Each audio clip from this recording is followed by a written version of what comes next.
नमस्कार. मागचा व्हिडिओ आपण टाकला होता की गणना घर जे आणि इमारत हे डिलीट झाल्यानंतर येत नव्हतं आणि ते कसं यायचं, कसं आपण त्याची प्रोसेस करायची, हे सगळं पाहिलं होतं.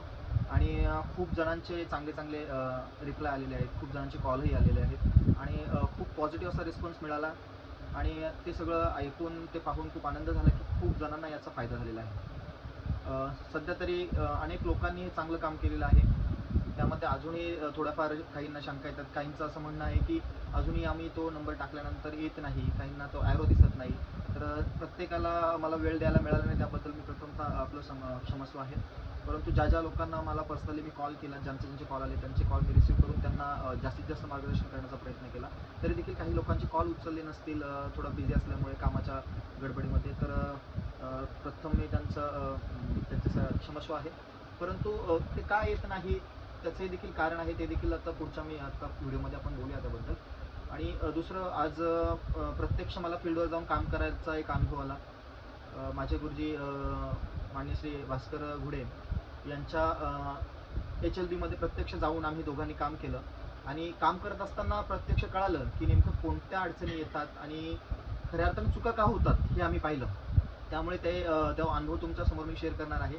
आम्ही केलेलं कामही तुम्हाला दाखवणार आहेत की नेमकं कसं काम केलेलं आहे. आणि सांगण्याचं कारण असं की आमच्याकडनं एकही चूक देखील झाली नाही, एकही ओळ क्रमांक आमचा मिस झालेला नाही, कोणतेही गणनाघर आम्हाला डिलीट करावं लागलं नाही. तर ते करण्यासाठी कोणकोणत्या गोष्टी पाळाव्यात त्याबद्दल मी आज थोडक्यात तुम्हाला सांगणार आहे. आणि त्या जर पाळल्या तर मला वाटतं कोणतेही गणनाघर आपल्याला डिलीट करावं लागणार नाही, कोणतीही इमारत आपल्याकडनं मिस होणार नाही, इव्हन कोणती ओळ देखील मिस होणार नाही. मी प्रत्यक्ष तुम्हाला पुढील व्हिडिओमध्ये दाखवतो की कसं काम आम्ही केलेलं आहे. आणि त्यामध्येच आम्ही दाखवतोय की ज्यांना थोडी शंका होती की आमच्याकडे ॲरो येत नाही, त्याबद्दल पण बोलूया. तर प्रथमतः आपण सर्वांनी इतका चांगला रिस्पॉन्स दिला त्याबद्दल मी सगळ्यांचा धन्यवाद व्यक्त करतोय. आणि आपला पुढचा व्हिडिओ आपण स्टार्ट करतोय. तर आपली ही स्क्रीन आपल्या समोर दिसते, ज्यामध्ये आपल्याला जेवढे पर्याय आहेत तेवढे दिसत आहेत. तर आपण डायरेक्टली पहिला मुद्दा घेऊया की अनेक लोकांच्या शंका होत्या की सर आम्ही नंबर टाकतोय, जो नंबर आमच्याकडनं डिलीट झालेला आहे इमारत क्रमांक, तो आम्ही टाकतोय तरी देखील तुम्ही म्हटल्याप्रमाणे ॲरो याच्यामध्ये येत नाही. तर हे सांगतोय की ॲरो हा 101% येतोय. परंतु त्याच्यासाठी अट अशी आहे, अट नाही म्हणायचं तर त्याच्यासाठी काळजी एवढी घ्यायची की आपला डिलीट केलेला जो नंबर आहे तो गणनाघराचा जो नंबर आहे तो ॲज इट इज आपल्याला टाकायचे, जसा असेल तसाच टाकायचे. आता दुपारी मी एका मॅडम सोबत बोलत होतो, त्यांनी म्हटलं की सर येतच नाहीये, माझा नंबर जो मी टाकते तो येत नाहीये. तर मी शेवटी त्यांना फोनवर म्हटलं की ॲज इट इज असेल तसं टाका. त्यांनी टाकण्याचा प्रयत्नही केला, ॲज इट इज होता तसाच टाका, तरी देखील येत नव्हतं. शेवटी माझ्या लक्षात आलं अजून काहीतरी मिस आहे. तर मी त्यांना म्हटलं की तुम्ही जो नंबर टाकलेला तो मला सांगा. त्यांनी सांगितलं CN आणि त्या पुढच्या घराचा नंबर सांगितला. तर CN आणि पुढील घर 084 की 018 काहीतरी होतं. तर CN आणि 018 या दोघांमध्ये स्पेस दिला होता. तर एवढा स्पेस दिलेला असून सुद्धा त्यांनी घेतलेला नाही. म्हणजे स्पेस असेल तरी ॲज इट इज जसा तसा तुम्हाला टाकायचे, तर त्यामुळे येत नाही. तर मी तुम्हाला इथे एक दाखवून देऊ की नेमकं काय. आता एक उदाहरण घेऊया. मी इथे नीट पाहिलं तुम्ही, मी फक्त इमारत क्रमांक 1 टाकलेला आहे. ओके, किंवा लास्टमध्ये घेऊया आपण, थोडं जितकं काम झालं त्याचं पाहूया. यामध्ये इमारत क्रमांक 33 आहे. तर ह्यामध्ये काही लोकांनी आपल्या पद्धतीने काम केलेलं आहे. काहींनी या ठिकाणी 33 केलेलं आहे, तर काहींनी CN 033 केलेलं आहे, काहींनी CN 33 केलेलं आहे, तर काहींनी ह्या पद्धतीने फक्त 33 केलेलं आहे. तर अशा वेगवेगळ्या पद्धतीने टाकलेलं आहे. काही ठिकाणी मला असंही बघायला मिळालं, काही लोकांनी ह्या इथे इमारत क्रमांक जो टाकलेला आहे तिथे मराठीमध्ये अंक टाकलेले. म्हणजे माझे टोटल तुम्ही जर स्क्रीन पाहिली, टोटल स्क्रीन बघा, तर इथे इंग्रजी अक्षरं दिसत आहेत तुम्हाला.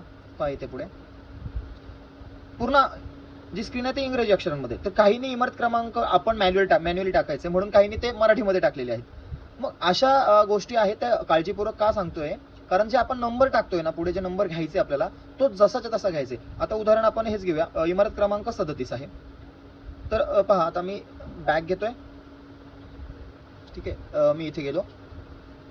आता मी जर इथे नीट पाहिलं, तुमच्या समोर आहे, मी 37 नंबर इथे टाकतोय, पण इथे ॲरो लगेच येऊन जातोय. पण मी माझ्याकडे आता नंबर मी CN घेऊया. चला, मी CN 37 घेतोय. ॲरो येतोय का बघा. तर सांगायचा मुद्दा तुमच्या आता लक्षात येत असेल की CN 37 आहे ते, परंतु इथे मी जर नंबर चेंज केला तर येत नाहीये. मी केलेल्या कामापैकी कोणताही मी नंबर जर इथे मी घेतोय लगेच येऊन जाणार. मी 1 नंबर घेतला, इकडे ॲरो आलाच पाहिजे, हा ॲरो येतोच येतो. मी 2 नंबर घेतला, ॲरो येतोय. आता माझं काम जे झालेलं आहे आमचं ते जवळपास मला वाटतं 102 की 105 घरं झालेली आहेत. तर मी त्याच्या पुढे टाकला 110 टाकलेला आहे, तर येणार नाही.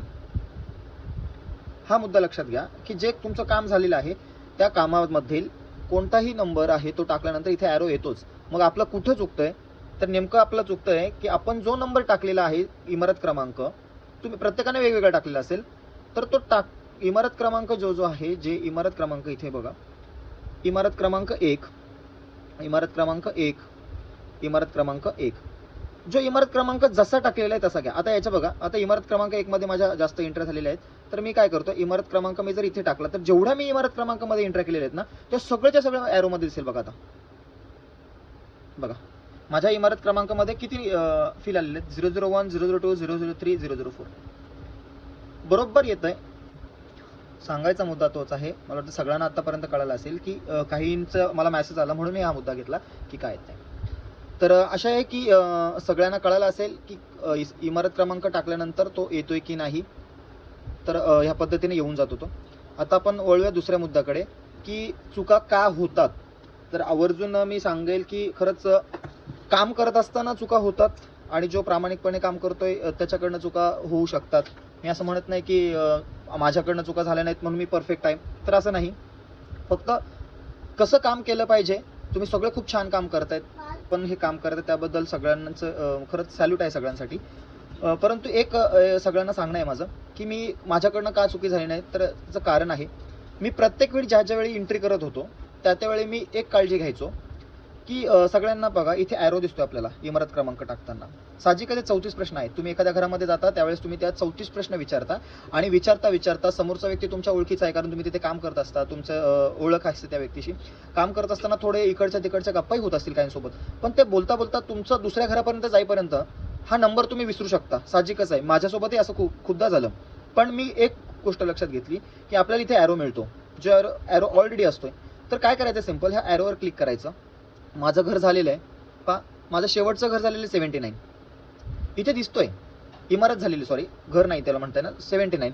तर पुढच्या वेळी मी टाकताना तिथे 78 करणार आहे की 79 करणार. जर तीच इमारत असेल तर 79 करेल ना, कारण मला दिसते नाही ते शेवटची. जर माझी 79 इमारत पूर्ण झाली आहे तर मी इथे किती घेणार, 80 घेणार. मुद्दा सांगायचा असा आहे की चुका होऊ नयेत म्हणून इथे आपल्याला दिलेलं आहे. हे पूर्ण नंबर आहे तुमच्या समोर. तुमचं जे काम झालं की लगेच इकडे लक्ष द्यायचं. माझा नंबर हा लास्ट 79 आहे, तर मला मग 80 टाकायचं. 80 टाकल्यानंतर तुम्हाला इथे 80 येणार, इथे मग तुम्हाला 81 घ्यायचे, कारण हा नंबर तुम्हाला पुट करायचा आहे, कुठला इमारत क्रमांक, आणि गणनाघर ऑटोमॅटिकली येतोय. मग हे चुकलं, आमचं हेच चुकतंय ना. सगळ्यांच्या शंका त्याच होत्या की आमचं इमारत क्रमांक सर अचानक आमचा चुकीचा टाकलेला आहे, त्यामुळे गणनाघर 1ने पुढे गेलेला, हाच सगळ्यांचा मुद्दा होता. तर मी याच्या पुढेही काम करताना होऊ शकतं. तर मी हे सांगतोय की काम करताना थोडासा हे बघा, ही लिस्ट होईल, ह्या लिस्टच्या शेवटी बघायचंय तुमचा नंबर हा आहे, तर लगेचच त्याला तुम्ही काय करा, इथे पुटअप करा. हा झालाय. आता मी हा इनपुट करणार नाही, कारण माझी इमारत क्रमांक चेंज होणार आहे, तर मी इथे 80 करणार आणि पुढे जाणार. तर ह्या गोष्टी टाळायला सोप्या आहेत. दुसरं मी माझं काम दाखवतोय बघा, हे कसं काम झालेलं आहे. एकूण आज 105 गणनाघर आहेत, ती सिंक झालेली आहेत आमची. पाहू शकता याच्यामध्ये आम्ही संस्था कुटुंबही देखील आमचं कव्हर झालेलं आहे. एकही हटवलेला नाही आहे, एकही अपूर्ण नाही. 3 लॉक आहेत आणि 102 प्लस हे 3 105 असे झालेले आहेत. आणि एक अजून दाखवतोय गोष्ट तुम्हाला, पहा.